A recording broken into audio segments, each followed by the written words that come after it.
Disclaimer: the information provided in this video is strictly for educational and entertainment purposes only and does not constitute professional financial, tax, investment, or legal advice.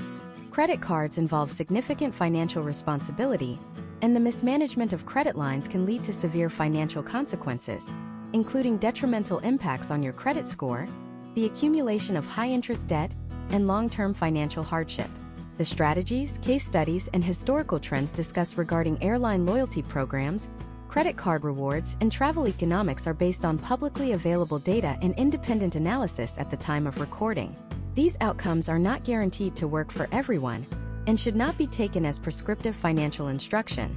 Reward program terms, annual percentage rates, point valuations, and airline policies are subject to change at the absolute discretion of the issuing banks and airlines without prior notice. Always conduct your own thorough and independent due diligence, read the exhaustive terms and conditions of any financial product, and strongly consider consulting with a licensed financial advisor before making any decisions related to credit cards, debt management, or personal financial planning. Your individual financial situation is unique, and you are solely responsible for the outcomes of your financial decisions. Let me tell you a story about two passengers sitting right next to each other in row 12, seats B and C, on a typical Tuesday morning flight from New York City to Los Angeles. Passenger A booked their ticket 3 weeks in advance, swiped a standard debit card, and paid $680 for the round-trip economy fare, plus another $70 in checked bag fees. Passenger B, sitting right beside them, paid exactly $11.20 in mandatory government taxes for the exact same flight. To the untrained eye, Passenger B is the undisputed winner. They played the system, leveraged a co-branded airline credit card, and scored a nearly free cross-country flight. But here is the highly controversial truth that the credit card industry and major legacy airlines desperately hope you never figure out.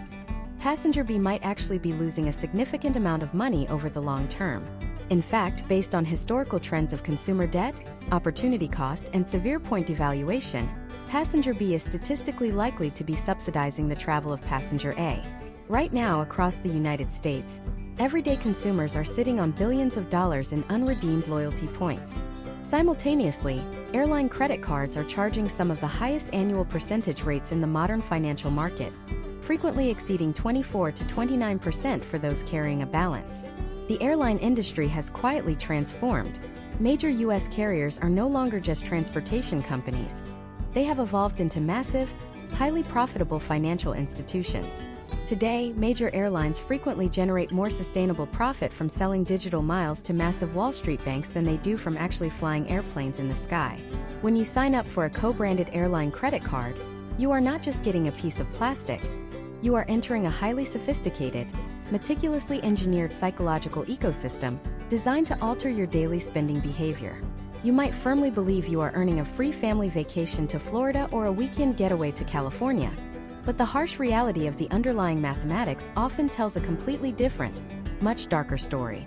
What if the card you hold in your wallet right now, the one you proudly tap at the local grocery store or gas station to earn double miles, is actually costing you hundreds of dollars a year in lost opportunity and hidden fees? Throughout this exhaustive deep dive masterclass, we are going to meticulously dissect the exact mechanics of these complex financial products. We will critically examine case studies of real domestic travelers who fell into the costly trap of chasing airline elite status, and we will reveal the precise analytical framework you need to objectively evaluate your own household spending.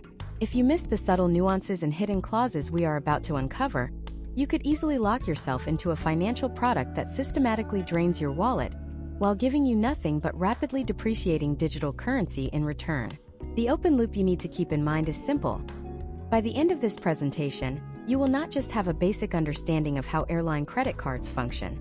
You will possess the concrete knowledge to mathematically prove whether your specific travel habits justify the existence of a co-branded airline card in your wallet, or if you are simply funding the corporate bottom line of a multi-billion-dollar airline. The domestic travel landscape in the United States has undergone a radical, fundamentally hostile transformation over the past decade. For the average American family trying to visit relatives in Chicago, or the solo traveler flying out to Austin for a brief weekend, the sheer cost of flying feels increasingly punitive. Base airfares are incredibly volatile, driven by complex algorithms, but the real financial pain comes from the aggressive expansion of ancillary fees. Checked baggage fees have systematically increased across almost all major legacy carriers, creating a baseline penalty for anyone traveling for more than a few days. Seat selection fees for anything other than a cramped middle seat near the rear lavatory are now standard, unavoidable practice. Even boarding the plane early enough to secure overhead bin space for a standard carry-on has become a highly monetized privilege restricted to specific fare classes or cardholders.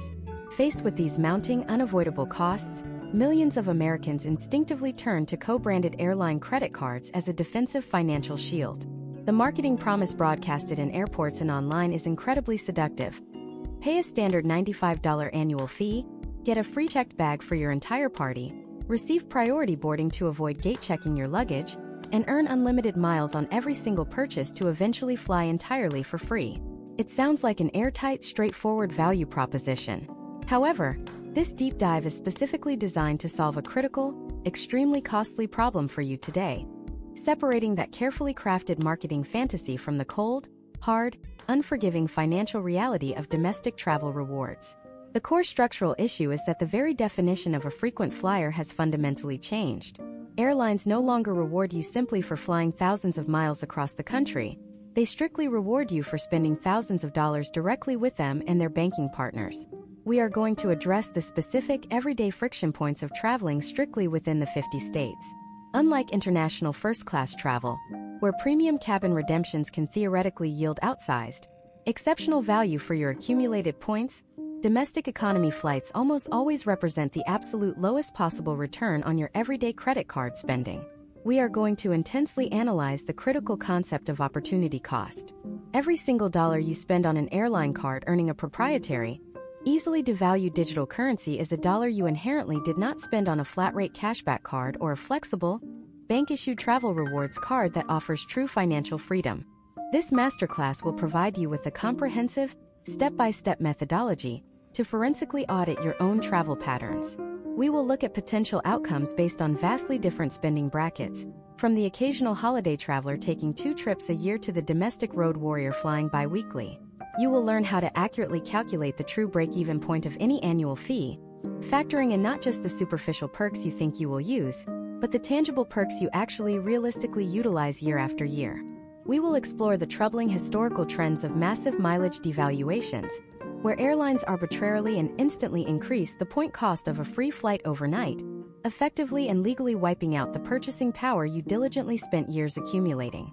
If you are thoroughly exhausted by the intentional confusion surrounding travel rewards, if you have ever stared at a hard-earned balance of 60,000 miles and realized you still cannot afford the domestic flight you desperately want without paying exorbitant surprise fees, this is exactly the education you require. We are aggressively stripping away the deceptive industry jargon and focusing entirely on practical, actionable, mathematically sound education. You are going to learn how to expertly build a credit card strategy that actively serves your long-term financial goals, meticulously protects your credit health, and genuinely reduces the friction and true cost of your domestic travel. This is not about executing complex arbitrage or engaging in risky financial maneuvering. It is about applying rigorous, unyielding logic to a massive corporate system explicitly designed to exploit human emotional decision-making, ensuring that when you finally step onto that plane, you are the one safely extracting maximum value from the transaction, rather than being another silent contributor to an airline's record-breaking quarterly profits. To truly understand how this system extracts wealth from the average consumer, we have to start at the front door of the airline credit card ecosystem, which is the massive sign-up bonus. You have seen the targeted advertisements offering 60,000, 80,000, or even 100,000 bonus miles just for opening an account. In 2026, these offers are plastered across every digital billboard and airport terminal in the country. The psychological hook is masterful. Your brain instantly converts those theoretical miles into a tangible vacation, picturing a pristine beach or a ski resort. But let us break down the mathematical reality of what acquiring that bonus actually requires and the historical trends of what those miles are genuinely worth once they are sitting in your account. Consider a standard case study involving a consumer named David, a structural engineer living in Denver. David sees an offer for 75,000 miles on a major U.S. airline card, provided he spends $4,000 in the first 3 months. He calculates that he naturally spends about $1,500 a month on groceries, dining, and utilities, so hitting the minimum spend is easily within his normal budget. He applies, is approved, pays the $95 annual fee upfront, and dutifully routes all his daily expenses through this new piece of plastic. 90 days later, the 75,000 miles hit his account. David feels victorious. He firmly believes he has just outsmarted the system and secured a free vacation. However, let us aggressively scrutinize the opportunity cost David just paid. To earn those miles, David diverted $4,000 of everyday spending away from other potential financial instruments. If David had simply used a standard, no annual fee credit card that offers a flat 2% cashback on all purchases, that same $4,000 in spending would have generated $80 in cold, hard, immediately usable cash. Instead, David bought into a closed-loop currency system fully controlled by a single corporation. Here is where the trap snaps shut. In the year 2026, the major U.S. legacy airlines utilize fully dynamic pricing models for award flights. There are no longer fixed award charts that guarantee a cross-country flight will always cost 25,000 miles. The airline algorithmic pricing dictates the cost of a flight in miles based on real-time demand, cash price equivalents, and internal corporate revenue targets. When David finally goes to book a flight to visit his family in Seattle for Thanksgiving, he encounters the harsh reality of dynamic pricing. A flight that might have cost 25,000 miles 5 years ago now demands 50,000 or even 60,000 miles because it is a peak holiday travel period. Furthermore, he still has to pay the mandatory government security fees. Let us look at the historical trends of airline mile valuations. Over the past decade, every single major U.S. airline has systematically devalued their loyalty currency. They print billions of new miles every year through their banking partnerships, inflating the supply, and subsequently raise the redemption prices to compensate.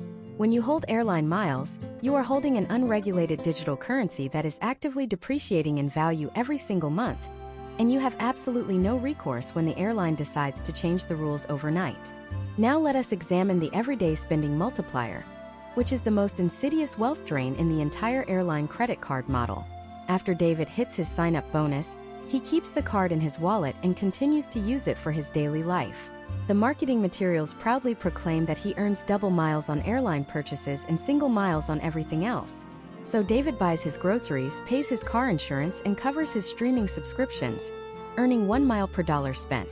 Based on extensive data analysis of domestic award redemptions in 2026, a standard airline mile is typically worth around 1.2 cents when redeemed for domestic economy flights.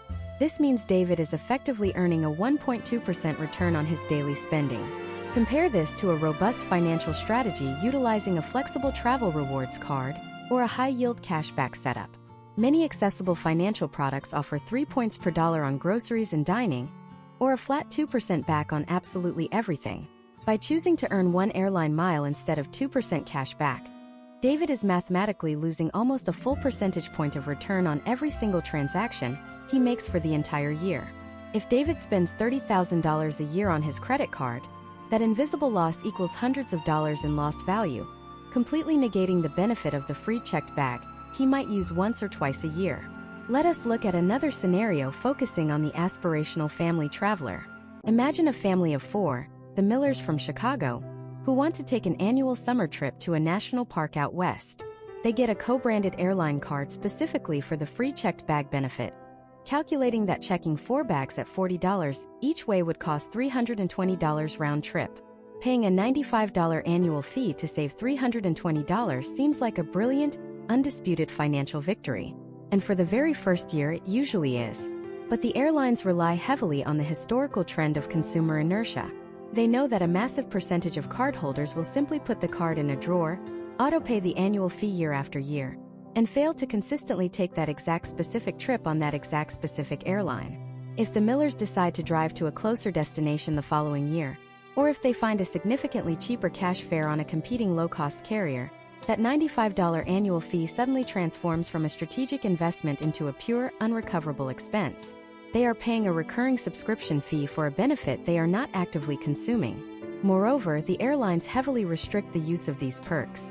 The free check bag only applies if you purchase the flight directly with the airline using that specific card, and the priority boarding often only places you in the 5th or 6th boarding group.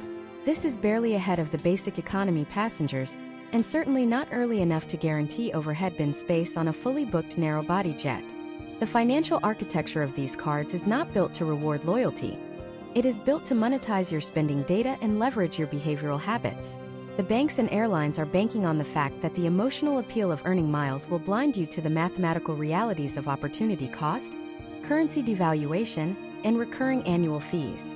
They want you to focus entirely on the accumulation phase while intentionally obscuring the massive friction involved in the redemption phase. But the financial drain does not stop at simple opportunity cost. The rabbit hole goes much deeper when we begin to analyze how these credit cards are explicitly designed to alter your purchasing behavior, pushing you to spend more money than you originally intended just to chase arbitrary status tiers. In fact, the most dangerous feature of a modern airline credit card is not the interest rate or the annual fee, but the way it subtly manipulates your travel routing and carrier selection, often forcing you to pay a premium just to utilize the benefits you are already paying for. Exactly how much extra are consumers unknowingly paying to stay loyal to a single airline? And what happens when that loyalty is tested by operational meltdowns and aggressively restrictive fare classes? We must investigate the exact mechanics of elite status chasing and the staggering financial premium it demands. Let us define the ultimate psychological trap of the domestic frequent flyer program in the year 2026. It is a concept industry insiders quietly refer to as the loyalty tax.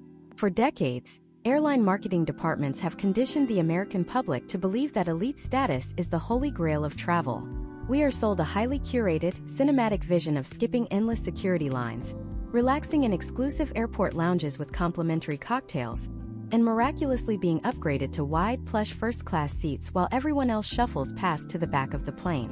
To achieve this modern aristocracy, airlines have completely gamified their credit cards, transforming them from simple payment methods into highly addictive digital scoreboards. But the exact mechanics of how you climb that scoreboard have fundamentally shifted over the last few years, creating a massive financial premium that silently drains the wealth of the everyday consumer. In the past, you earned elite status by physically flying a certain number of miles. Today, the physical distance you fly is almost entirely irrelevant to your standing with the airline. The major U.S. legacy carriers have transitioned to strictly revenue-based models. They track qualifying dollars or loyalty points, meaning your status is directly tied to the sheer volume of capital you push through their specific ecosystem. The co-branded credit card is the primary engine of this system. The airlines heavily incentivize you to put every single domestic expense, from your monthly mortgage payment to your weekly groceries, onto their card to hit arbitrary spending thresholds. They create artificial, heavily marketed milestones, promising that if you just spend $25,000 or $50,000 on the card this year, you will unlock a status boost or a permanent baggage waiver. Consider the case study of Sarah, a regional sales manager based out of Dallas, Texas. Sarah travels domestically about once a month for corporate meetings. She holds a premium co-branded airline credit card with a $250 annual fee. She is fiercely loyal to one specific legacy carrier because she is desperately trying to reach their gold tier status. Why? Because gold tier mathematically offers the potential outcomes of complimentary domestic seat upgrades and priority boarding, which she values highly. To hit that tier, Sarah needs to accumulate a specific, massive number of loyalty points before the end of the calendar year, and her everyday spending on the card is the only way she can bridge the gap between her actual flights and the airline's quota. Imagine if Sarah needs to fly from Dallas to Boston for a crucial last-minute client presentation. She logs onto a generic flight aggregator and sees a direct, non-stop flight on a competing low-cost carrier for $280. It gets her there efficiently in 4 hours. However, her loyal legacy carrier is charging $520 for the same route. Furthermore, the legacy carrier only offers a routing with a grueling 3-hour layover in Charlotte, completely ruining her afternoon. What does Sarah do? Driven by the gamified pursuit of elite status and the crippling fear of missing her end-of-year loyalty point quota, Sarah books the $520 ticket with the terrible layover. She just willingly paid a $240 loyalty tax and sacrificed 3 hours of her finite, valuable time simply to feed the airline credit card machine. She convinced herself she was making a strategic, necessary investment in her future travel comfort. But let us critically examine the historical trends of those supposedly guaranteed perks she is chasing. In 2026, the domestic first-class upgrade for low and mid-tier elite members is statistically a phantom benefit. Airlines have deployed highly sophisticated, real-time revenue management algorithms explicitly designed to aggressively monetize every single seat on the aircraft before it ever reaches the upgrade list. Days or even hours before departure, the airline will blast in-app notifications to regular economy passengers, offering to sell those remaining premium seats for a fraction of their retail cost, sometimes for as little as $50 or $100. Everyday travelers routinely purchase these cheap upgrades on impulse, entirely bypassing the elite status waitlist. By the time Sarah arrives at the gate, clutching her expensive co-branded credit card and her hard-earned gold status, the first-class cabin is already completely full of passengers who simply paid a minimal cash premium. Sarah is politely thanked for her incredible loyalty over the PA system and sent right back to row 22. When we break down the rigorous mathematics of Sarah's behavior over a single year, the financial devastation becomes blatantly clear. She paid a $250 annual fee up front. She routinely overpaid for domestic flights, accumulating perhaps an extra $1,200 in loyalty tax by intentionally ignoring cheaper, more efficient competitors. She routed $50,000 of everyday household and business spending through a card earning a paltry 1% return instead of a standard 2% cashback card, losing another $500 in pure unrecoverable opportunity cost. In total, Sarah effectively paid nearly $2,000 for the theoretical privilege of boarding a plane 10 minutes early and receiving a marginally better complimentary snack. This is the staggering financial premium of elite status chasing. It is a psychological masterclass in convincing intelligent consumers to act continuously against their own best financial interests. Furthermore, to ensure you stay permanently locked into this cycle, airlines actively weaponize basic economy fares against their own credit card holders. You might logically assume holding a co-branded card protects you from the most punitive restrictions of basic economy. While it may grant you a checked bag, it rarely waives the strict no change or no cancellation policies associated with the cheapest tickets. If Sarah's client meeting is suddenly rescheduled, she discovers her expensive airline credit card offers absolutely zero flexibility. She loses the entire value of the ticket. The airlines have successfully engineered a completely asymmetric relationship where they demand total, unwavering loyalty and thousands of dollars in targeted spending from the consumer, while retaining the absolute contractual right to devalue their points, deny their upgrades, and enforce rigid ticket restrictions without any penalty whatsoever. The entire framework is built on intentional consumer misdirection. While you are hyper-focused on accumulating digital miles, optimizing your grocery spend, and hitting arbitrary status tiers, you are completely ignoring the massive transfer of wealth occurring right beneath your feet. The airlines are not generating their record-breaking profits simply by overcharging for domestic flights or selling last-minute in-app upgrades. The true financial engine, the absolute core of this multi-billion-dollar operation, is completely invisible to the passenger sitting at the terminal gate. It relies on a hidden, deeply entrenched network of complex banking agreements, staggering interest rate margins, and the aggressive securitization of the very loyalty points you are so desperate to earn. To truly comprehend why these credit cards are marketed so fiercely across every channel, we must pull back the curtain on the underlying banking architecture. We have to follow the money directly into the boardrooms of Wall Street, where your everyday swiping behavior is being bundled, analyzed, and monetized on an industrial scale. What exactly happens between the megabank and the airline the exact millisecond you tap your card for a cup of coffee? And why is that single, seemingly insignificant transaction the most profitable moment in the entire travel industry? To answer that question, we must freeze time at the exact moment you purchase a $5 coffee at a local cafe using your co-branded airline credit card. In that fraction of a second, a highly orchestrated financial ballet occurs, completely invisible to the naked eye but mathematically responsible for billions of dollars in corporate revenue. When you tap that card, the cafe is charged a merchant processing fee, commonly known as an interchange fee.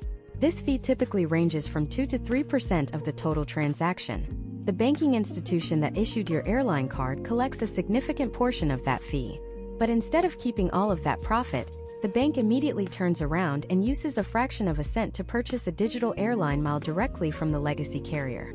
The airline then deposits that newly minted mile into your frequent flyer account, creating the psychological illusion that you have just been rewarded for your purchase. However, the economic reality of this transaction is nothing short of breathtaking.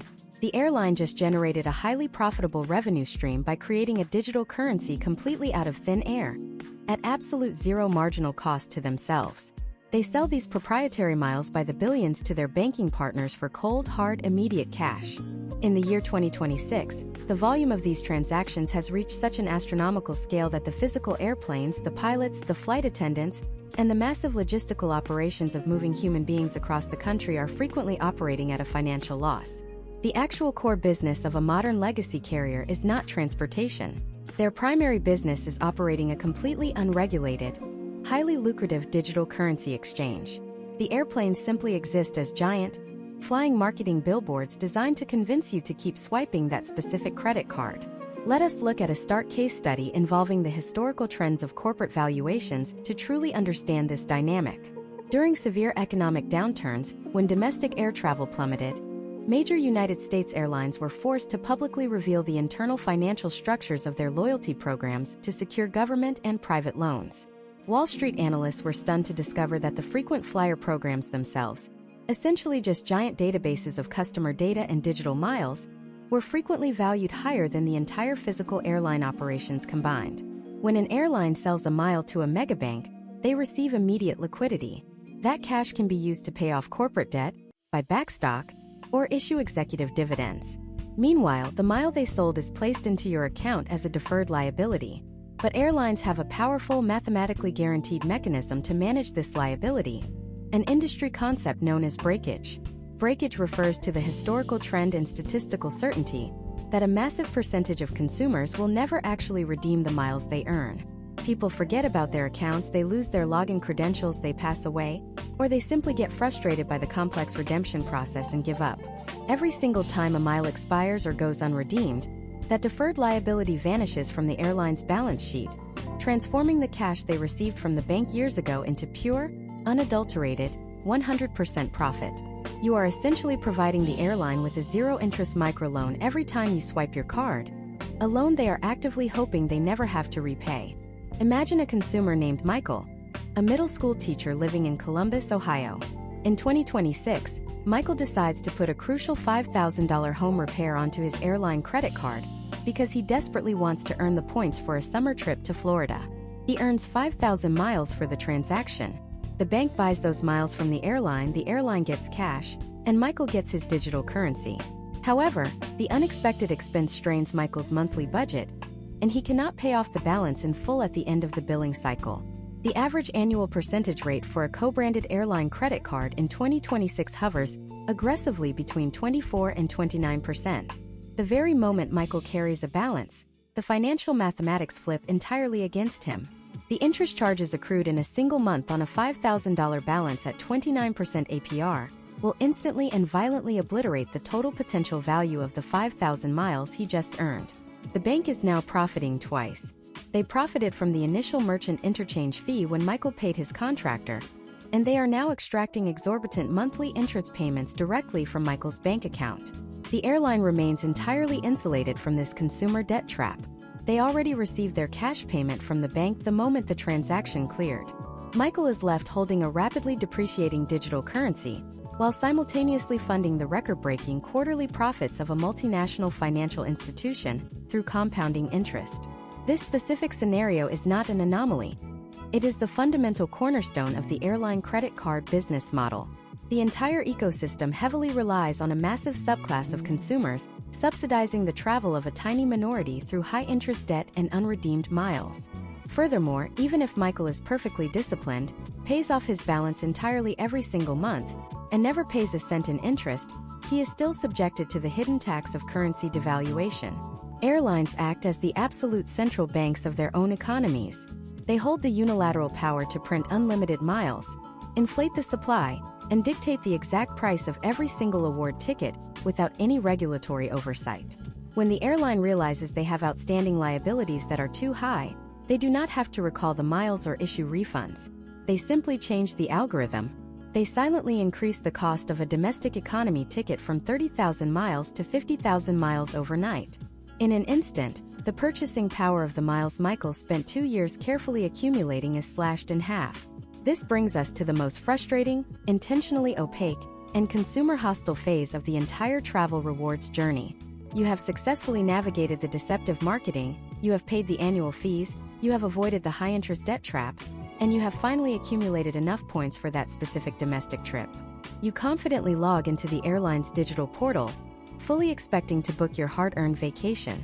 But instead of a simple transaction, you are suddenly confronted by a labyrinth of blackout dates, artificially restricted fare classes, and a deeply frustrating industry mechanism known as Saver Award availability. What exactly happens behind the scenes of these booking engines, and how are dynamic pricing algorithms explicitly engineered to ensure you almost never extract the maximum mathematical value from the miles you just spent years earning? The answer lies in a highly secretive, deeply complex system known within the aviation industry as revenue management, and its primary weapon against the consumer is a concept called capacity control. To understand how you are being mathematically outmaneuvered at the booking screen, we have to look at the historical trends of frequent flyer programs. A decade ago, airlines published fixed, transparent award charts. The rules were simple and publicly available. A standard domestic round-trip economy ticket cost exactly 25,000 miles, regardless of the retail cash price of that ticket. If there was an open seat on the airplane, you could generally book it for that fixed price, allowing consumers to achieve incredible, outsized value during peak travel seasons. However, by the year 2026, those fixed award charts have been completely and intentionally eradicated by virtually every major legacy carrier in the United States. They have been replaced by opaque, aggressively tuned dynamic pricing algorithms that fluctuate minute by minute based on a staggering volume of real-time data. These modern dynamic pricing algorithms do not exist to help you find a free flight.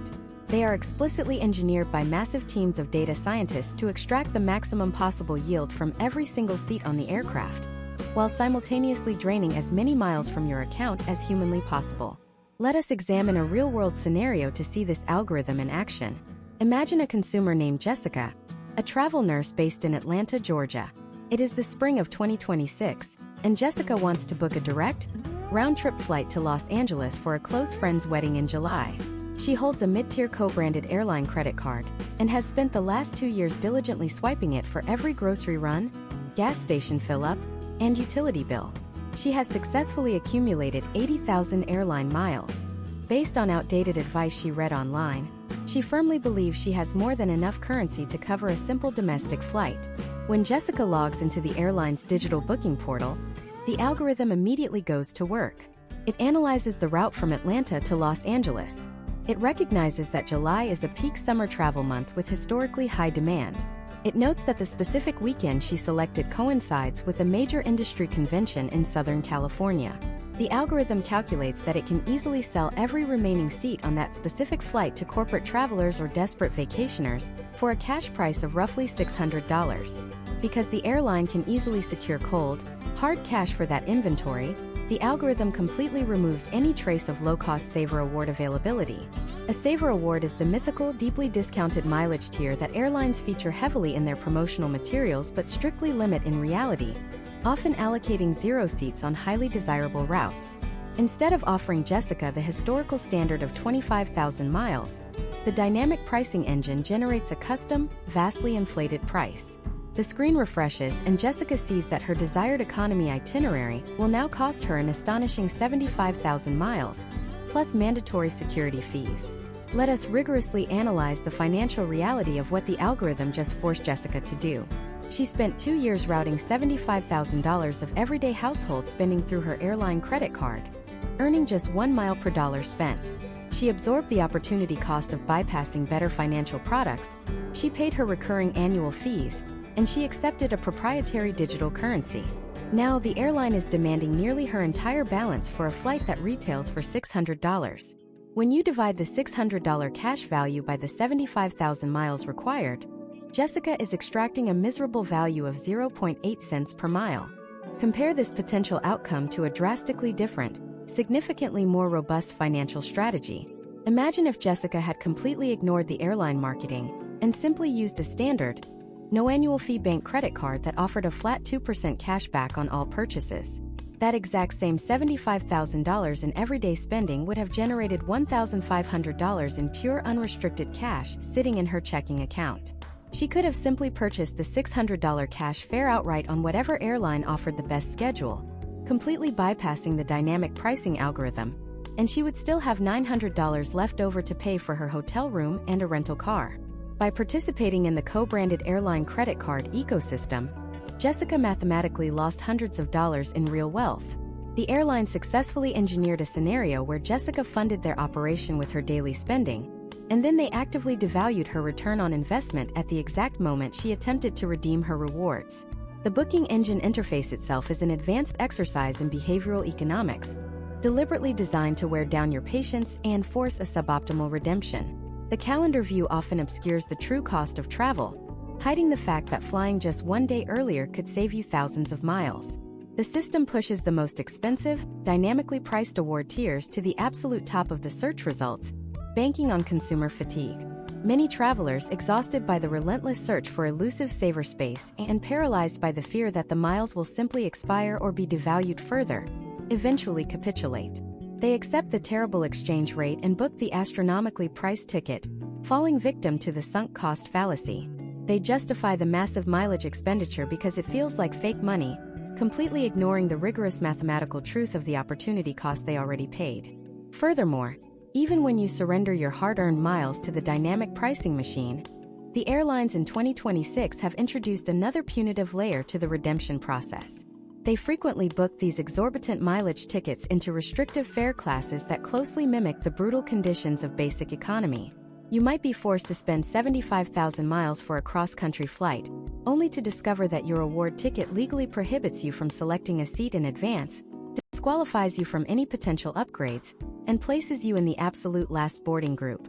While your co-branded credit card might theoretically grant you a checked bag or slightly earlier boarding, the underlying structure of the ticket ensures your actual physical travel experience remains as stressful and commoditized as possible. You are paying a massive premium in loyalty currency for a distinctly substandard product. This is the ultimate paradox of the modern domestic frequent flyer program. The accumulation phase is heavily incentivized, frictionless, and deeply gamified through the credit card, while the redemption phase is intensely adversarial, heavily restricted, and engineered to minimize corporate liability. The airline holds all the cards, dictates all the rules, and constantly rewrites the algorithms to protect their yield at the direct expense of your purchasing power. But what if you are a consumer who recognizes this terrible exchange rate and actively chooses not to hoard miles? What if you bypass the standard mileage cards entirely and instead sign up for the ultra-premium, top-tier airline credit cards, the ones carrying massive annual fees of $500 or even $600, specifically to acquire the luxurious promise of exclusive airport lounge access? You picture a serene, quiet environment, completely isolated from the chaotic noise of the main terminal, a sophisticated place to enjoy a complimentary hot meal, secure high-speed internet, and a moment of peace before your domestic flight. But the reality behind those heavy frosted glass lounge doors in 2026 is one of the most fiercely guarded, highly embarrassing secrets of the modern aviation industry. What exactly are you paying hundreds of dollars a year to access? And why are major airlines actively deploying aggressive, hostile tactics to keep their most loyal, high-paying credit card holders out of the very clubs they paid a premium to enter? The aggressive, hostile tactics deployed by major airlines at their lounge entrances are the direct, mathematically inevitable result of a system built entirely on unchecked corporate greed and severe oversubscription. In the year 2026, the marketing brochure for an ultra-premium airline credit card, the ones charging an astronomical annual fee of $550 to $650, paints a picture of absolute serenity. You are promised an oasis of calm, complete with artisan espresso, gourmet buffets, and quiet workspaces. However, the historical trends of airport lounge access over the last 5 years tell a radically different, highly frustrating story. The airlines discovered that selling the promise of luxury through high-fee credit cards was incredibly profitable, so they approved millions of applications. They effectively sold 10,000 tickets to a theater that only holds 500 people. Imagine a real-world scenario involving a consumer named Robert, a mid-level executive living in Minneapolis. Robert travels for business roughly 10 times a year. Exhausted by the chaos of the main terminal, he evaluates the potential outcomes of upgrading to his preferred Legacy Airlines ultra-premium credit card, willingly paying a $650 annual fee. He calculates that having a quiet place to work and eat before his flights justifies the steep price tag.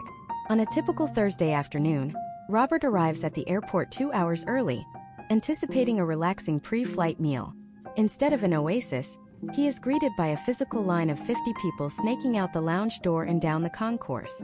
When he finally reaches the front, the attendant informs him that the club is strictly at capacity. He is forced to scan a digital code, join a virtual waitlist, and go sit back at the crowded gate. 45 minutes later, his phone buzzes with an admission notification, but his flight is already boarding. Robert just paid a massive premium for a benefit he literally could not consume.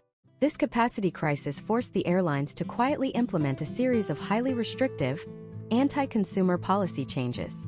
Instead of halting the lucrative sale of these premium credit cards or spending the massive capital required to build new facilities, they simply moved the goalposts on the consumers who already paid the fee. Today, simply holding that expensive piece of metal in your wallet is no longer enough.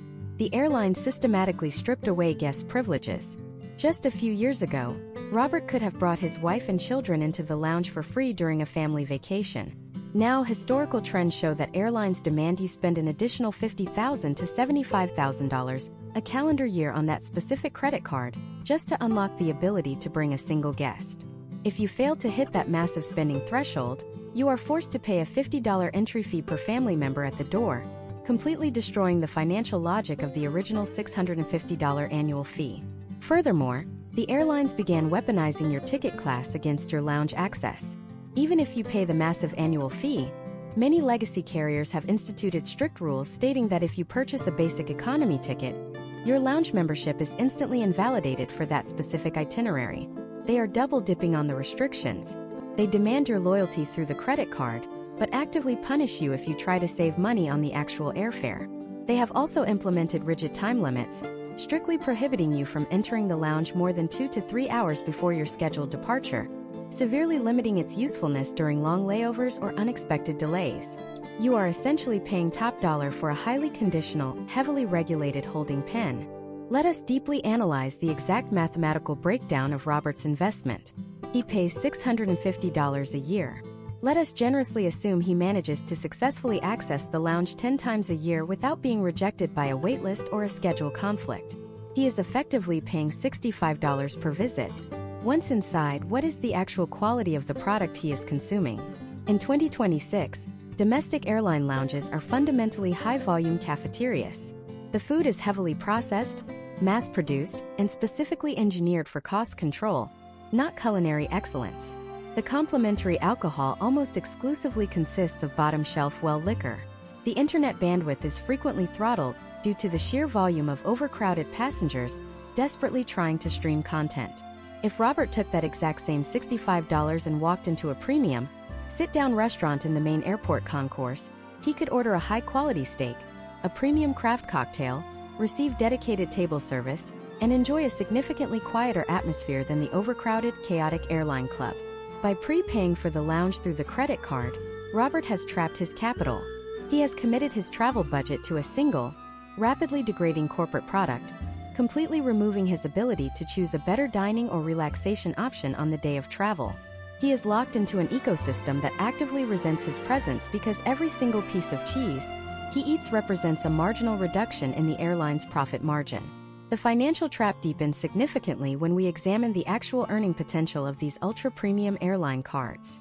You might logically assume that a card carrying a $650 fee would offer incredible rewards on your everyday spending. However, the exact opposite is almost always true. The earning multipliers on these specific cards are notoriously abysmal. They typically offer a decent return only when purchasing flights directly with that specific airline, but drop to a catastrophic 1 mile per dollar on absolutely everything else. If Robert routes his daily household spending through this premium card, his opportunity cost skyrockets. He is sacrificing thousands of dollars in potential cashback or flexible travel rewards simply to maintain access to a crowded room with lukewarm soup. Even more restrictive is the terminal trap. Major United States airports are massive, sprawling complexes. Airline lounges are strictly located in the specific terminals dominated by that carrier. If Robert finds a drastically cheaper cash fare on a competing airline that operates out of Terminal A, but his $650 credit card lounge is located entirely behind a separate security checkpoint in Terminal C, his expensive perk is completely useless for that trip. To utilize the benefit he paid for, he is financially coerced into booking the more expensive flight on his loyal carrier, paying a hidden premium simply to eat the free food he already subsidized. The airline is actively leveraging the sunk cost of the annual fee to force uncompetitive routing and higher base fares onto the consumer.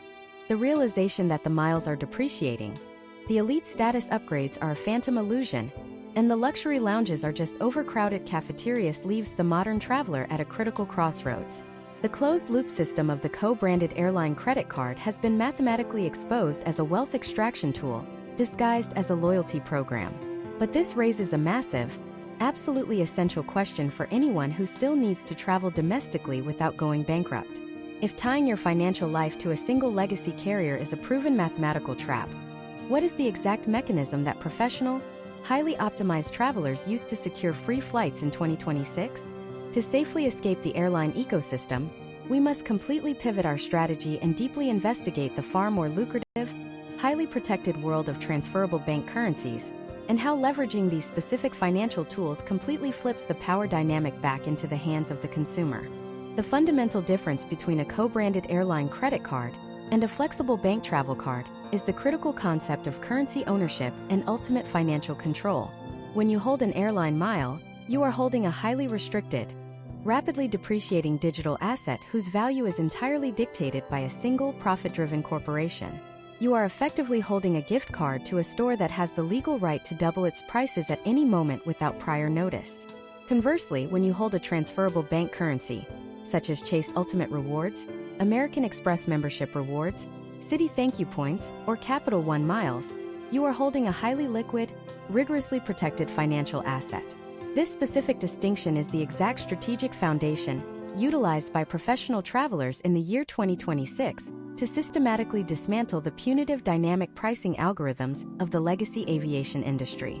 Let us deeply investigate the mathematical reality of the earning phase, which is where the flexible bank card strategy first establishes its massive superiority. As we established earlier, the standard co-branded airline credit card typically offers a devastatingly low return of 1 mile per dollar on your everyday, non-travel spending. The banks issuing flexible travel rewards have historically taken a radically different, highly aggressive approach to acquire your daily transaction volume. They offer complex, highly lucrative category multipliers. Instead of a flat 1 point, these premium bank cards routinely offer 3, 4, or even 5 points per dollar spent on massive household budget categories like groceries, dining at restaurants, digital streaming subscriptions, and transit.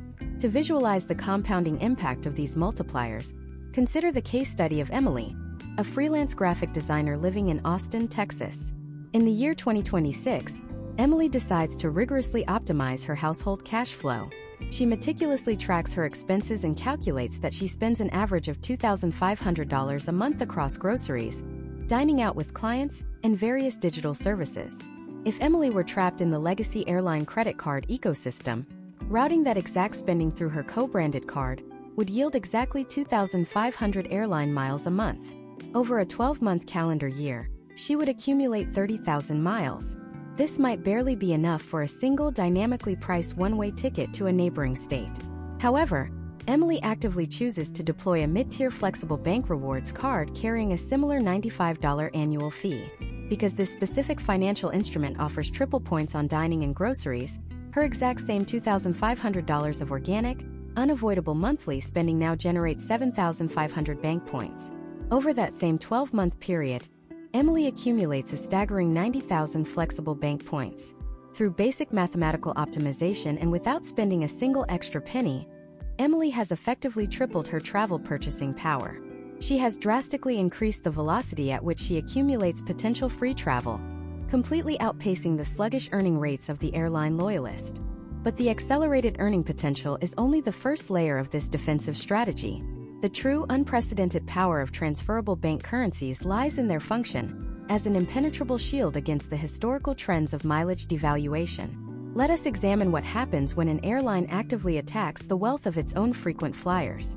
If you hold 90,000 miles directly with a specific legacy carrier, and their internal revenue management team suddenly decides to increase the cost of all domestic award flights by 40% overnight, your purchasing power is instantly, permanently decimated. You have absolutely no legal recourse. You cannot withdraw your miles, and you cannot demand a refund. You are completely captive to their corporate policy. Because Emily holds 90,000 flexible bank points, she is perfectly insulated from this predatory behavior by the ultimate financial mechanism: consumer choice. Bank currencies are not permanently tethered to any single airline, until the exact millisecond you decide to execute a transfer. These major banking institutions have negotiated exclusive, highly valuable partnerships with dozens of different international and domestic airlines, as well as massive global hotel chains. This creates a network of transfer partners. If Emily's local legacy carrier abruptly raises their award prices to an unacceptable level, Emily simply refuses to do business with them. She retains her 90,000 bank points in her secure account. She then utilizes the bank's digital portal to evaluate the pricing of competing airlines. When she finds a competitor offering a fair, mathematically sound redemption rate, she executes a transfer. The mechanics of this transfer process in 2026 are incredibly seamless. Emily logs into her secure banking application, navigates to the travel portal, and selects her desired airline partner. She inputs her frequent flyer number for that specific airline, types in the exact amount of points she wishes to move, and confirms the transaction. In most cases, the bank points instantly convert into airline miles at a strict 1-to-1 ratio and appear in the airline account within seconds, ready to be immediately redeemed for a confirmed ticket. This means Emily is not loyal to an airline. She is strictly loyal to her own financial bottom line. The flexible bank currencies force the massive airlines to actively compete for her digital capital at the exact moment of redemption, effectively neutralizing their monopoly power. Furthermore, we must address the ultimate fail-safe mechanism that inherently makes flexible bank points vastly superior to co-branded airline miles: the absolute liquidity floor. Airline miles are entirely fictitious currency. They cannot be utilized to pay your residential mortgage, they cannot be used to purchase life-saving medication, and they cannot be converted back into US dollars to cover emergency expenses. If the global travel industry experiences a massive, prolonged disruption, or if your personal financial situation drastically changes and you lose your primary source of income, holding hundreds of thousands of airline miles provides zero tangible financial security. They are essentially worthless outside of a specialized booking portal. Transferable bank points, however, possess a mathematically guaranteed minimum cash value. If Emily encounters a severe financial emergency in 2026 and desperately needs immediate liquidity, she can log into her banking portal and literally cash out her 90,000 points. At a standard historical baseline of 1 cent per point, Emily can instantly deposit $900 of pure, unrestricted cash directly into her checking account to cover her necessary living expenses.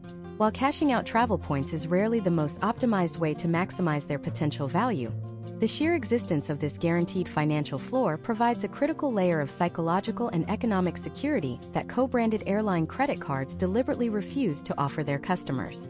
By leveraging transferable bank currencies, you systematically insulate yourself from aggressive corporate devaluations, vastly accelerate your earning potential, and maintain absolute control over your financial assets. But the true magic of this system, the exact mechanism that allows highly educated travelers to fly domestically within the United States while paying a mere fraction of the miles the legacy airlines try to extort from their own loyal customers, involves exploiting a massive, fully legal operational loophole within the global aviation network. It is an advanced strategy known as alliance arbitrage, and it completely bypasses the punitive dynamic pricing engines of the major U.S. carriers. How exactly can you utilize a foreign airline's frequent flyer program to book a flight entirely within the United States for half the standard price? And what are the specific step-by-step instructions required to execute this incredibly lucrative financial maneuver? To execute this incredibly lucrative financial maneuver, we must first deeply understand the global architecture that governs the modern aviation industry. In the year 2026, the vast majority of legacy carriers do not operate as isolated, independent entities. They are organized into three massive, deeply interconnected global syndicates known as airline alliances, specifically Oneworld, SkyTeam, and Star Alliance. The foundational operating agreement of these global alliances dictates a critical rule that you can actively leverage to your distinct financial advantage. When an airline belongs to an alliance, they are contractually obligated to allow the frequent flyers of their international partner airlines to book available award seats on their own domestic aircraft. This creates a massive, fully legal secondary market for award inventory, completely separate from the punitive dynamic pricing algorithms utilized by the domestic U.S. carriers. This mechanism is known among highly optimized travelers as alliance arbitrage, and it is the single most powerful tool for defending your digital wealth. Let us meticulously break down the exact step-by-step mechanics of this strategy through a detailed case study. Imagine a consumer named Daniel, a specialized software engineer living in Chicago. Daniel wants to escape the harsh Midwestern winter and book a direct, round-trip flight to Miami for a long weekend in February. His preferred domestic carrier is American Airlines, which operates a massive hub in Chicago and offers multiple daily direct flights to Florida. If Daniel were a standard consumer trapped in the legacy ecosystem, holding only a co-branded American Airlines credit card, he would log into the American Airlines digital portal to check the price. Because February is the peak travel season for Florida, the dynamic pricing engine recognizes the high demand and quotes Daniel an exorbitant price of 45,000 American Airlines miles for a standard economy round-trip ticket. Daniel now faces a highly frustrating potential outcome. He can surrender his deeply devalued American Airlines miles, achieving a mathematically terrible return on his years of credit card spending, or he can pay the hyperinflated cash fare. However, Daniel actively chose to build his financial strategy around transferable bank points rather than restrictive airline miles. He understands that American Airlines is a founding member of the One World Alliance. He also knows that British Airways, the flag carrier of the United Kingdom, is a prominent member of that exact same alliance. Because of their alliance partnership, British Airways has the contractual right to book available award seats on American Airlines domestic flights. Crucially, British Airways utilizes a completely different mathematical formula to price its award tickets. While American Airlines relies on dynamic pricing to extract maximum value from the consumer based on real-time demand, British Airways still relies heavily on a strict, predictable distance-based award chart for its partner flights. Daniel completely bypasses the American Airlines website and instead logs into his British Airways digital account. He searches for the exact same route, Chicago to Miami, on the exact same dates. Because American Airlines released a small allocation of saver-level seats to its alliance partners, the British Airways portal successfully locates the American Airlines flight. The British Airways system calculates the physical distance between Chicago and Miami and prices the itinerary based on their proprietary chart. The portal informs Daniel that he can book this exact flight for a mere 11,000 British Airways Avios each way. That is a total of 22,000 points for the round-trip ticket. Let us rigorously analyze the financial reality of this transaction. Daniel logs into his flexible bank portal, selects the transfer option, and moves 22,000 bank points directly to his British Airways account. The digital transfer processes instantaneously. Daniel then confirms the booking on the British Airways website and pays the standard $11.20 in mandatory government security fees. Daniel just successfully booked the exact same physical seat on the exact same American Airlines aircraft, flown by the exact same pilot, but he mathematically reduced his point cost by more than 50%. He saved 23,000 points simply by understanding how to route his digital capital through a foreign partner program. Those 23,000 saved points represent hundreds of dollars in retained financial value that Daniel can now deploy for future travel. He executed a flawless arbitrage maneuver, exploiting the pricing inefficiencies between two massive corporate entities. The American Airlines algorithm was actively trying to overcharge him, but by utilizing a transferable bank currency, Daniel completely neutralized their pricing power and forced the transaction on his own highly favorable terms. This strategic maneuver is not limited to a single airline or alliance. We can observe similar historical trends across the entire domestic aviation landscape. Consider another scenario involving a consumer named Jessica from Newark, New Jersey, who needs to fly cross-country to Los Angeles on United Airlines. The United Airlines dynamic pricing engine demands 50,000 miles for the itinerary. Because Jessica holds flexible bank points, she ignores the United portal entirely and transfers her points to Air Canada Aeroplan or Avianca Life Miles, both of which are Star Alliance partners with United. She books the exact same United Airlines flight through the Canadian or Colombian digital portal for merely 25,000 miles, instantly doubling the purchasing power of her credit card rewards. The foreign airlines are highly incentivized to offer these lucrative redemption rates on domestic U.S. routes because they are aggressively competing to acquire the highly valuable, highly liquid bank points held by American consumers. It is a massive, invisible currency war playing out right inside your digital wallet, and flexible bank points are your only mechanism to participate as a victor rather than a victim. However, executing this strategy requires a rigorous, almost clinical level of discipline and attention to detail. This is not a passive system. You cannot force partner availability to exist. If the domestic U.S. airline algorithm determines that a flight will easily sell out to cash-paying customers, they will aggressively block all award inventory from their foreign partners. When you search the British Airways or Air Canada portals, the system will simply return an error showing 0 available seats. Therefore, you must adhere to the absolute golden rule of transferable bank points.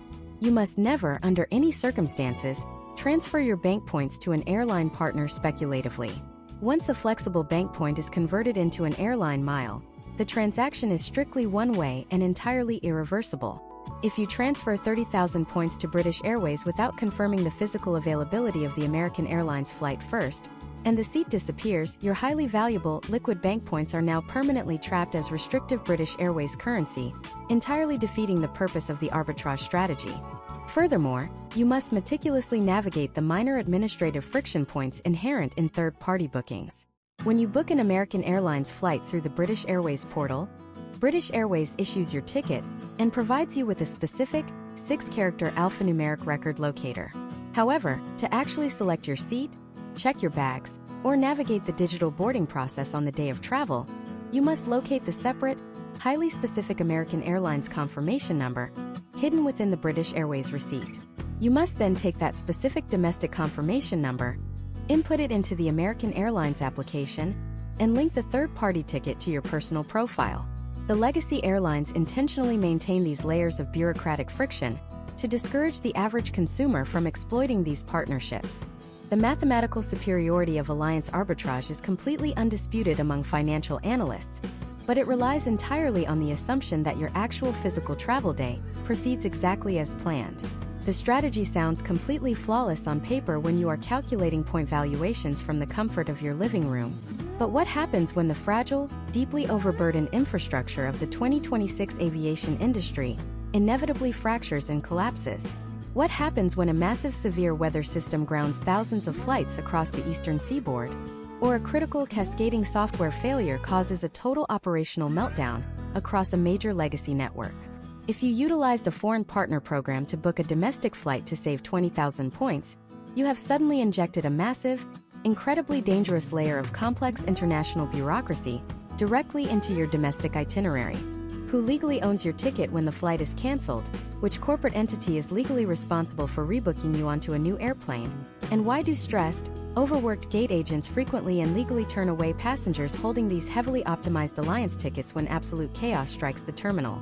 When absolute chaos strikes the terminal, the complex legal structure of your highly optimized partner ticket transforms from a brilliant financial maneuver into a suffocating bureaucratic nightmare.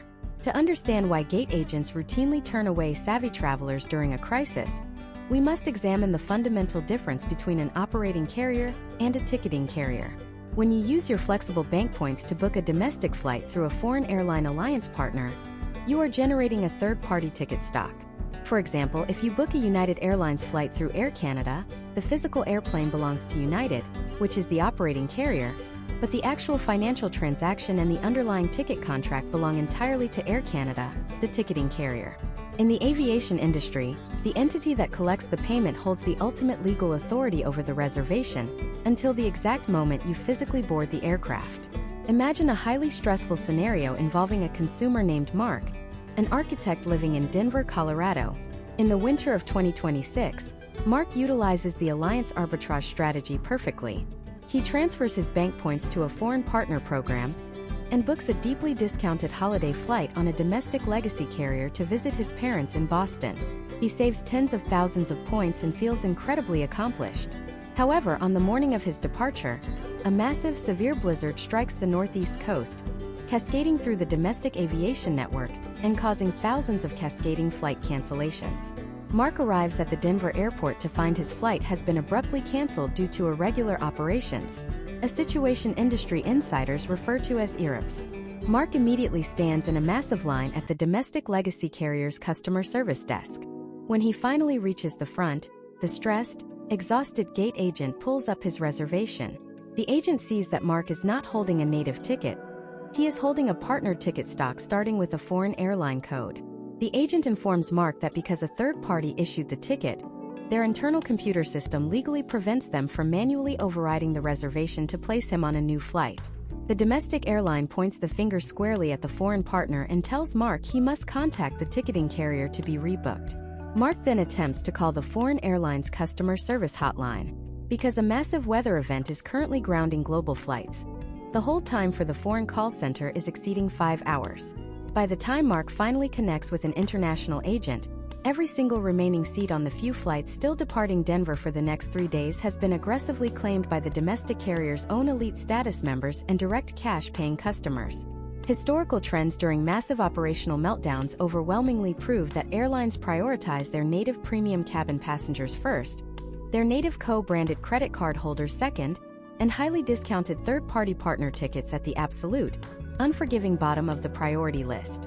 Mark's brilliant arbitrage strategy successfully saved him 20,000 points, but it ultimately cost him his entire holiday vacation, because he introduced an international bureaucratic intermediary into a volatile domestic travel situation. This inherent risk forces us to confront the final, ultimate mathematical evaluation of the co-branded airline credit card. If earning native miles is a terrible investment due to dynamic pricing, if chasing elite status is a mathematically proven wealth drain, and if utilizing foreign partners carries massive operational risk during a crisis, does the standard airline credit card hold any legitimate, defensible value for the average American consumer in 2026? The answer is yes, but only under highly specific, rigorously calculated conditions that completely ignore the marketing hype surrounding free flights and focus strictly on tangible, guaranteed ancillary benefits. We must conduct a ruthless break-even analysis on the most common airline credit card feature: the free checked bag waiver. Let us examine a standard mid-tier airline card carrying a $95 annual fee. In 2026, the baseline cost to check a standard piece of luggage on a domestic legacy carrier is roughly $40 each way, resulting in an $80 round-trip expense. Consider a case study involving Amanda, a freelance wedding photographer based in Phoenix, Arizona. Amanda physically cannot pack her heavy, expensive camera tripods and lighting stands into a carry-on suitcase. She is absolutely forced to check a bag every single time she flies. If Amanda holds her preferred airline's credit card and takes exactly one round-trip flight a year, she avoids the $80 baggage fee but pays the $95 annual fee. She is mathematically operating at a $15 net loss. The card is actively costing her money. However, if Amanda secures a second out-of-state wedding contract and flies 2 round trips a year, she avoids $160 in baggage fees. Subtract the $95 annual fee, and Amanda has generated a positive financial yield of $65. Under this extremely narrow, highly specific lens, the airline credit card acts as a logical, prepaid subscription service for luggage. But this mathematical victory requires absolute, unwavering discipline. Amanda must completely ignore the abysmal 1 mile per dollar earning rate and never use this card for her daily household spending, routing all her organic expenses to a flexible cashback card instead. Furthermore, the airline card acts as a pair of invisible financial handcuffs. If Amanda finds a flight on a competing low-cost carrier that is $150 cheaper than her loyal legacy airline, she faces a severe psychological dilemma. She already paid the $95 annual fee for the bag waiver on the legacy carrier. The sunk cost fallacy will actively pressure her to book the more expensive legacy flight, simply to utilize the benefit she already purchased, effectively wiping out the initial savings. The mathematical traps become exponentially more dangerous when consumers attempt to justify the massive fees of ultra-premium airline cards using highly restrictive companion certificates. Many high-fee cards promise a free second ticket for a spouse or family member once a year. The marketing implies a seamless buy-one-get-one free transaction. However, the potential outcomes for actually redeeming these certificates are notoriously grim. The airlines aggressively capacity control the eligible inventory, meaning the companion pass is frequently blacked out during peak summer travel, major holidays, and spring breaks, the exact times families actually want to use them. Furthermore, the airlines frequently require the primary ticket purchaser to book into a highly specific, drastically more expensive fare class to qualify for the companion waiver. Imagine a couple from Atlanta attempting to use their certificate for a flight to Seattle. They discover that a standard basic economy cash fare costs $300. However, to utilize the free companion pass, the rules dictate they must purchase a fully refundable, premium economy fare that costs $600. They end up paying exactly the same total amount of money they would have paid if they just bought 2 standard tickets outright, but they are tricked into feeling victorious because one ticket says $0 on the final receipt. Historical trends and industry data indicate that a staggering percentage of these companion certificates simply expire completely unused every single year, because consumers cannot navigate the labyrinth of contractual restrictions, resulting in a massive, unearned windfall for the issuing banks. If you are watching this masterclass and slowly realizing that the airline credit cards currently sitting in your wallet are actively draining your wealth rather than enhancing your travel, you might be feeling an urgent instinct to immediately cancel them.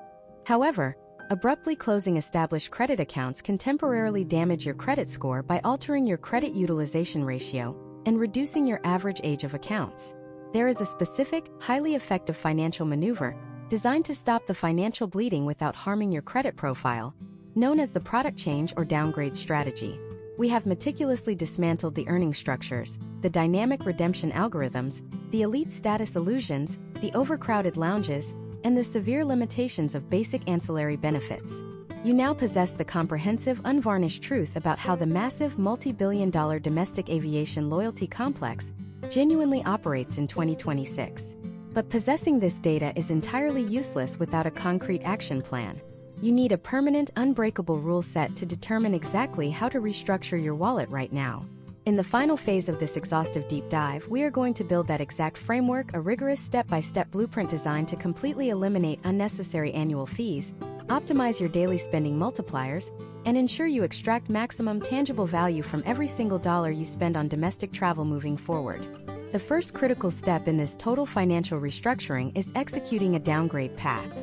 When you realize that your $250 annual fee airline credit card is actively losing you money, your initial emotional reaction might be to immediately call the issuing bank and demand they close the account. However, doing so can trigger a temporary but noticeable drop in your consumer credit score. This happens because closing an account instantly reduces your total available credit, which artificially inflates your credit utilization ratio. It also halts the aging process of that specific trade line, potentially lowering your average age of accounts over time. Instead of closing the card, historical trends and standard banking procedures indicate that you should request a product change. Consider a case study involving a consumer named Lisa, a project manager living in Dallas, Texas in the year 2026. Lisa holds a premium co-branded airline card that charges a massive annual fee. She previously chased elite status, but has now recognized the mathematical futility of the system. Instead of canceling the card, Lisa calls the customer retention department of her issuing bank. She specifically requests to downgrade her premium account to the entry level, no annual fee version of that exact same airline credit card family. The issuing bank typically processes this request seamlessly without initiating a hard inquiry on her credit report. Lisa retains her original account number, her credit history remains completely intact, and her total available credit remains unchanged. Most importantly, she instantly stops the bleeding of the $250 annual fee. The card is neutralized. It sits in her desk drawer, costing her absolutely nothing, while positively contributing to her long-term credit health. Once the expensive, unnecessary airline cards are safely downgraded to their free versions, you must implement the hybrid wallet strategy. This is the exact blueprint utilized by highly optimized travelers to navigate the domestic aviation landscape in 2026. The foundational rule of the hybrid wallet is simple and absolute. You must completely divorce your everyday household spending from the airline loyalty ecosystem. Your groceries, your restaurant dining, your utility bills, and your monthly subscription should never, under any circumstances, be placed on a co-branded airline credit card. That spending represents your most valuable financial leverage, and it must be routed exclusively through a flexible bank rewards card or a high-yield cashback card. Let us deeply analyze the potential outcomes of this strategy using a hypothetical scenario with a consumer named James from Seattle, Washington. James determines that his household spends roughly $4,000 a month on everyday expenses. He completely ignores airline cards for this daily spending. Instead, he utilizes a premium transferable bank card that offers robust multipliers, earning him 3 points per dollar on dining and groceries, and 2 points per dollar on all other travel. Over the course of a calendar year, James accumulates a massive reserve of highly liquid, inflation-resistant bank points. When it is time for James to book his domestic holiday travel, He does not log into a specific legacy airline portal and subject himself to their arbitrary dynamic pricing. He logs into his bank portal, surveys the entire aviation market, identifies the most mathematically sound redemption rate across all available alliances, and transfers his points precisely when he needs them. He retains total financial control. But what if you are a consumer who absolutely requires the specific ancillary benefits of an airline card, such as a contractor who must fly with heavy equipment, or a large family that simply cannot travel with just carry-on luggage? In these highly specific situations, you can justify holding a mid-tier, $95 annual fee airline credit card, but you must treat it strictly as a prepaid subscription for luggage, not as a spending tool. The strategic rule here is called the drawer card methodology. You apply for the card, you pay the annual fee, and you strictly use it only when you are physically purchasing a flight on that specific airline to ensure the baggage waiver is activated. The exact moment the flight is booked, the airline card goes straight back into your desk drawer. You do not use it to buy coffee, you do not use it to buy gas, and you do not use it to pay your phone bill. You extract the single valuable perk the airline offers, the checked bag, while viciously denying them the highly profitable merchant interchange fees and the low-value mileage accumulation of your daily life. This analytical approach requires a fundamental psychological shift in how you view domestic travel in the United States. You must aggressively strip away the glamorous marketing facade and recognize airlines for what they truly are in 2026. They are highly sophisticated financial institutions that operate massive digital currency exchanges. Their co-branded credit cards are not gifts. They are precision-engineered instruments designed to modify your consumer behavior, capture your daily spending data, and lock your capital into a rapidly depreciating, closed-loop ecosystem. The pursuit of airline elite status for the average domestic traveler is a mathematically proven wealth drain, relying entirely on the illusion of upgrades and the sunk cost fallacy. Furthermore, you must adopt an earn and burn philosophy with any travel rewards you accumulate. Whether you hold flexible bank points or residual airline miles from a past sign-up bonus, you cannot treat them like a retirement savings account. The historical trends of the aviation industry demonstrate a constant, relentless march toward aggressive point devaluation. A mile will never be worth more tomorrow than it is today. You must view these digital currencies as highly perishable assets. When you identify a redemption that offers a tangible, mathematically sound value, you must execute the transaction immediately. Do not hoard points waiting for a mythical, hyper-optimized international first-class redemption that you may never realistically take. Extract the value, subsidize your immediate domestic travel costs, and protect your actual cash reserves. By embracing this rigorous, mathematically grounded framework, you completely flip the power dynamic. You stop subsidizing the record-breaking quarterly profits of multi-billion-dollar legacy carriers.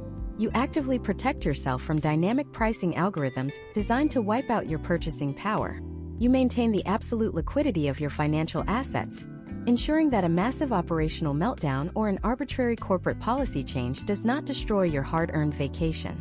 You become a truly sovereign traveler, loyal only to your own financial well-being and the preservation of your personal wealth. However, our comprehensive investigation into the dark, heavily manipulated economics of the modern travel industry is far from over. We have successfully exposed the intricate financial traps waiting for you at the airport terminal, and we have provided the exact blueprint to bypass them. But securing a cheap flight is only the first half of the equation. The exact moment you step off that plane, collect your baggage, and head toward the city center, you are walking directly into another, arguably even more deceptive corporate shadow economy. What happens when the hotel industry deploys their own version of dynamic pricing, utilizing massive resort fees, destination charges, and utterly worthless elite status tiers to drain your wallet the second you check in? The psychological manipulation utilized by massive global hotel chains makes the airline industry look almost transparent. In our next deep dive masterclass, we are going to meticulously tear down the hotel credit card ecosystem, revealing the hidden mathematical formulas behind their free night certificates and exposing exactly how they artificially inflate room rates to ensure the house always wins. Make sure you are prepared, because the illusion of hospitality is about to be completely shattered.